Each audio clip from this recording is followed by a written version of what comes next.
ஒரு ஜென் தத்துவம் என்ன சொல்லுகிறது என்றால், ஆடுவதற்கு கால்கள் தயாராக இருக்கின்ற பொழுது ஒரு மேடை கிடைக்கும். நீ ஆடுறதுக்கு தயாரா இருந்த. உங்களில் யார் அடுத்த சோபனாவில் ஆடுறதுக்கு ஒரு மேடை கிடைச்சிருக்கு. சென்று வா மகளே, வென்று வா.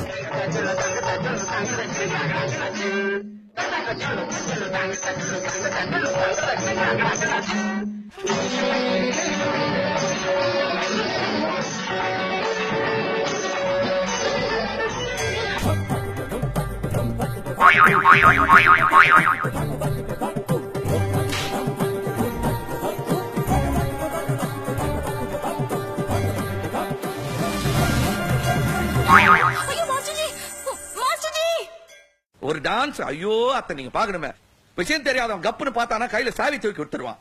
காக்காவலி மாதிரி இருக்குது. அதுவும் அண்டங்காகா வலிப்பு.